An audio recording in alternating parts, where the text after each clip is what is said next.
আসসালামু আলাইকুম। আশা করি আল্লাহর রহমতে সবাই খুব ভালো আছেন, আমিও ভালো আছি আলহামদুলিল্লাহ। কাছে দূরে দেশ ও দেশের বাইরে আমার সকল ভিউয়ার্স ভাই আপুদের আন্তরিক শুভেচ্ছা। এই তো আজকে ভিডিওটা শুরু করে দিলাম। এটা হলো গিয়ে গতকালকে যে আমি ভিডিওটা দিছিলাম যে মেহমানদের জন্য ফ্রেঞ্চ ফ্রাই তৈরি করতেছি, সেদিনের ভিডিও, সেদিনের কি সম্পূর্ণ ভিডিওটা আমি করি নাই, বাকিটুকু আজকে দেখাইতেছি। তো এই যে ফ্রেঞ্চ ফ্রাইটা হলো গরম পানিতে সিদ্ধ করে তারপরে ঠান্ডা বরফের পানিতে দিয়া ওইটা হলো এখন জড়া দেওয়া হয়েছে। তো একটু পরে একটা শ্যালো ফ্রাই করে আর কি তারপরে হলো ডিপ ফ্রিজে রাখা হইব। তো এটা হলো পরের দিন সকালবেলা, এটা পরের দিন সকালে আমি নাস্তা বানাইতেছি সকালের জন্য। তো সকালে ওইটা হইলো আটা ছানায় নিতেছি, আজকে রুটি আর পরোটা বানাবো। তো রুটি তো আমাদের জন্য, পরোটা আপনার ভাইয়া। আর এই পাশের চুলায় হলো আমি বুটের ডাল সিদ্ধ দিছি। আজকে হলো গ্যাস শর্টকাট রান্না করবো, যেহেতু রাতে মেহমান আসবে, রাত্রে পোলাও রান্না করা হইব। তো দুপুরে শুধু একবেলা খাবার। তো আমি বুটের ডাল দিয়ে হলো রান্না করবো, ডিম পাটিসাপটা করে। আর তো আমি আটাটা ময়ান করে তারপরে যে লিচি কেটে নিছি, গোল গোল ছোটো ছোটো গুটি করে নিছিলাম ময়দার। আর এই যে আপনাদের ভাইয়ার জন্য 3টা পরোটা ভাজছি, আর বাকিটি আমাদের জন্য রুটি বানাইছি। তার ভাইয়া রুটি খেতে চায় না। আর এগুলি হলো সব গতকালের তরকারি আমার। তো আজকে আর কোনো ডিম পোস্ট করি নাই বা ভাজি করি নাই, এগুলি দিয়ে আজকে খাবো। তো আমি অনেক দিন পরে আজকে হলো আমি রুটি দিয়ে ডাল দিয়ে খাইতেছি। পাতলা ডাল ছিল, আগে এটা ছোটোবেলায় অনেক শখ করে খাইতাম, ঝালের জন্য কিছু না খাইতে পারলে ডালে রুটি বা পরোটা যেটা হয়তো ভিজায় খাইছি। তো আপনাদের ভাইয়া তো রেডি হয়ে খায়াটা নিছে, আমরা দুজন একসাথে খাইলাম। এখন আদিব খাইতেছে, গোসল করে আসছে, যেহেতু আজকে শুক্রবার, সবাই জুমা মোবারক। আর এই তো আপনাদের ভাইয়া নাস্তা করার পর যে ওষুধগুলি খায়, সকালের ওষুধগুলি তারে দিতেছি কিছু। এই ওষুধগুলির আগে সে আরেকটা ওষুধ খাইছি, ওইটা হলো কোমরের ব্যথার। এগুলো এখন হার্টের জন্য যে ওষুধগুলি খাইতে হয়, সকালে 4টা রাতে 4টা গুলি দিতেছি। তো এই তো আদিব খাওয়াই নিছে, আমরা খাওয়াই নিছি। সাদিদ হলো গিয়ে গোসল করছে, তারপরে হলো যে এখন ওর জন্য ডিম পোস্ট দিছি। ও আবার তরকারি দেওয়া খায় না, এই কারণে ওর জন্য আবার একটা ডিম পোস্ট করে রাখছি। তো আমি আর আপনাদের ভাই আর আদিব হলো রাতের তরকারি ছিল আগের দিনে, সেই তরকারি দিয়েই খাইয়ে দিছি, ভালোই লাগছে আলহামদুলিল্লাহ। তো বাসি তরকারি থাকার কারণে আমি আর কোনো ডিম পোস্ট করি নাই। আর এই যে এখন হলো গিয়ে ডিমে পাটিসাপটা বানায় নেই, যেহেতু বুটের ডাল দিয়ে ডিম দিয়ে রান্না করবো। তো আজকে হলো গিয়ে, আগে আমি হলাম গিয়ে পেঁয়াজ কাঁচামরিচ দিয়ে ডিম পাটিসাপটা করতাম, কিন্তু এখন দেখি না এইভাবে করলে ভালো হয় বেশি। এটা হলো গিয়ে আমার ননদে বলছে যে ডিম পাটিসাপটা কাঁচামরিচ পেঁয়াজ দিয়ে না করে এভাবে ভাইজা খাওয়া দেখো ভালো লাগে। তো আসলেও সত্য ভালোই লাগছে। আর এই তো আমি মশলাটা কষাইতেছি বুটের ডালের জন্য। তো এই তো একটু গুঁড়া মরিচটা একটু বেশি পড়ে গেছে, লাল টকটকা হয়ে গেছে। আর অসুবিধা নেই, কাঁচামরিচ দিব না, গুঁড়া মরিচে ঝালেই চলবো না, তাহলে সব ব্যালেন্স হয়ে যাব। আর এখানে পেঁয়াজ কাটায় রাখছি, শুটকি হলো, আমি আবার শুটকি ভর্তাও করবো, আপনাদের ভাইয়া পোলাও দেওয়া খায়। তো এই কারণে শুটকি পুরায় রাখছি, সব কিছু রেডি করে রাখছি, ভাবিরে দেওয়া বাটাবো। আর একটু আমার বুটের ডালের মশলাটা কষানো হয়ে গেছে, এর মধ্যে বুটের ডালটা দিয়ে দিলাম।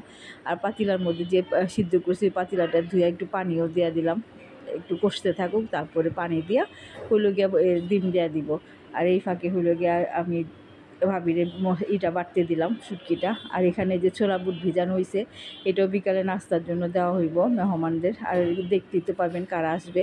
আর এই তো ভর্তা বাটা হয়ে গেছে ভাবির, এখন রেখে দিলাম। আর এই তো আমার তরকারি রান্না হয়ে গেছে। আর এই তো মুরগির মাংস হইলো গিয়ে রান্না করবো, এই জন্য ছড়া দিয়া রাখছে, বুটটা সিদ্ধ দিয়া দিছে, আলু দিয়া। এখানে পাস্তার জন্য পানি চুলায় দেওয়া হয়েছে। এখানে টুম্পা হইলো গিয়ে কেক বানাইতেছে। এই তো এই কেক বানানো মানে মেহমানদের জন্যই বানাইতেছে। তো আপনারা যদি কেকের রেসিপিটা দেখতে চান, অবশ্যই কমেন্টসে জানান, পরবর্তী ভিডিওতে দিয়ে দিব ইনশাল্লাহ। আর এই তো এখন হইলো গিয়া ফাইসাল হইলো মাংস চড়াই দিতেছে। আমাদের ঘরে তো বিরিয়ানি রান্না করলে ওই রান্না করে, আর এই মশলাটা হলো হাতে বানানো। আমাদের বিরিয়ানি তো আপনার যারা পুরানো ভিউয়ার্স ভাইয়া আছেন সবাই জানেন, আমরা হাতে বানানো মশলা দিই বিরিয়ানিতে, কিনা প্যাকেট মশলা ইউজ করি না, বাবুচিদের মতো আমরা বানায় নিই। আর এটা হইলো গিয়া পাস্তার জন্য সবজি কী বলে বরবটি আর হইলো গিয়া গাজর কাটা নেওয়া হয়েছে। এখানে বুট বাগার হয়ে গেছে, বুট রান্না হয়ে গেছে, সিদ্ধ করার পর বাগার দিয়ে নিছে। এই চুলায় হলো পাস্তা রান্না হইতেছে। তো দুপুরে রান্না বান্নার পরে খাওয়া দাওয়া করছি আর কি। তো হবে আজকে যেহেতু অনেক বেশি একটু ঝামেলা কাজ টাজ আছে, বিকালে নাস্তা পানি বানানো হইব, তো এই কারণে আর কি খাবার দাবার দেখাইতে পারি নাই। তো বেশি বড় করলাম না, সবসময় মানে অনেক বড় করলে আবার বোরিং হয়ে যেতে পারেন। তো এই তো পাস্তা রান্না হয়ে গেছে, পাস্তাটা মানে সব কিছুই একটু একটু করে নিছি, সম্পূর্ণ নেই, যেহেতু একটু বড় ভিডিও হয়ে যায় এই কারণে। আর এই পাস্তার মধ্যে হলো এখন মেয়োনেজ দিয়ে দিল, মেয়োনেজটা হইল গিয়া ঘরে বানানো, এটাও টুম্পাই বানাইছে। তো পাস্তাটা খুবই মজা হয়েছিল মাশাল্লাহ। আর এই যে মেয়োনেজটা ভালো করে মিশায় রাখলাম, আর শেষে একটু চিলি ফ্লেক্স দিয়ে দিলাম উপরে ঝালের জন্য। আর এই যে ছিল করে রাখছিলাম ফ্রেঞ্চ ফ্রাই, যে ফ্রিজে রেখে দিয়েছিলাম ডিপ ফ্রিজে, হালকা ভাজা দিয়ে একটা স্যালো ফ্রাই করা, ওইটা এখন ভাইজা নিতেছে। আর ওই পাশে যে দেখতে পাইলেন কি বলে পপকর্ন, চিনি দিয়া পাক দেওয়া হয়েছে, এটা হলো আমাদের ফারিয়া করছে, খুব সুন্দর করে করছে মাশাআল্লাহ। ফ্রেঞ্চ ফ্রাইটাও খুব মজা হয়েছিল, সবগুলি খাবারই আলহামদুলিল্লাহ খুবই মজা হয়েছে। তো মেহমান আল্লাহর মধ্যে চইলাও আসছে, তো সবাইরে নাস্তা দেওয়া হয়েছে। আসার পরে তো সবার বড় মেহমানদের দেখাইতেছি, এই যে এটা হইল গিয়ে আমাদের এই তিনোটা হইলো আমার ভাতিজা, ভাইয়ের ছেলে দুইটা, বড় ভাইয়ের দুই ছেলে আর ছোট ভাইয়ের হইল গিয়া এক ছেলে। তো দুজনই আমার ছোট, দুজন ভাই আমার ছোট। আর এই তো হইল গিয়া বড় ভাইয়ের বড় ছেলে, তারপরে হইল ওর মেজো ছেলে, ওর দুই ছেলে, আর ওর ছোটো ভাইয়েরও এক ছেলে, ওরা 3 ভাই, চাচাতো ভাই। তো মেহমানরা বড় মেহমানদের আপ্যায়ন হইতেছে আগে, দেখেন কি সুন্দর মাশাল্লাহ। ওরা নিজেরা নিতেছে, খাইতেছে ওদের পছন্দ মতো। ওদের জন্য আলগা পাস্তা রাখা হয়েছে ঝাল ছাড়া, কিন্তু ওরা সবার সাথে সাথে একটু একটু খাইতেছে। তো হইল গিয়ে আমার বড় ভাতিজা হইলো ফ্রেঞ্চ ফ্রাইটা খুব পছন্দ করে খাইছে। আর এই যে এখন সবাই খেলতেছে, যে যার মতো গল্প করতেছে মেহমানরা খাওয়া দাওয়া নাস্তা করার পর। এখন ওরা বাবুরা খেলতেছে, বড় জায়গা পাওয়ার খুব খুশি। তো আমার বাড়ির নিচে যেহেতু গ্যারেজ আছে, ওয়ার্কশপ আছে, যে হোন্ডার আওয়াজ, তারপরে হলো গিয়া ওয়ার্কশপের আওয়াজ অনবরত পাওয়া যায়, সবাই এটা স্কিপ করবেন। আর এই তো আমরা সবাই এখন কথাবার্তা বলতেছি। তো অনেক রাত হয়ে গেছে, এখন খাবার দাবারটা লাগাই দিই, যেহেতু বাচ্চাদের নিয়ে যাবে। তো এখন খাবারও লাগাই দেওয়া হয়েছে, রাতের খাবারটা, কারণ নাস্তা করার পর অনেকক্ষণ বসে গল্প করছি, এত সময় তো আর ভিডিও করা যায় না, গল্পে সবাই মশগুল ছিলাম। তো অনেকক্ষণ পরে আবার ক্যামেরাটা হাতে নিছি। নাস্তা করার পর অনেক সময় আমরা গল্প করছি। তো এই তো খাওয়া দাওয়ার পর এখন সবাই রেডি, যার মতো রেডি হয়ে গেছে, চলে যাবে। তো অনেক রাত হয়ে গেছে, মামি তো আগেই বোরকা পরে বসছে। আর এরা দুইজন হলো দুই জা, বড় জাল আর মেজো জা, ছোট জাল আর দুই জাল। আর এই যে আমার ভাইয়েরগুলো হলো দুই ছেলে, আর একটা ছেলে, আর ওর ভাতিজাগুলো, ওরা এখন চলে যেতেছে। তো সবাই যাওয়ার জন্য প্রস্তুতি হয়ে গেছে, এখন এই যে চলেও যেতেছে।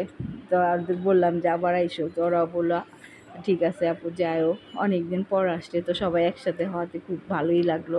তো আজকে যতটুকু পারলাম আপনাদের সাথে একটু শেয়ার করলাম। কেমন লাগছে ভিডিওটা অবশ্যই জানাবেন। যারা আমার পুরনো ভিউয়ার্স ভাই আপুরা আছেন, যারা আমার চ্যানেলটা সাবস্ক্রাইব করেছেন, তাদেরকে তো অনেক অনেক ধন্যবাদ। যারা এখনও করেননি তারা অবশ্যই করে নিন।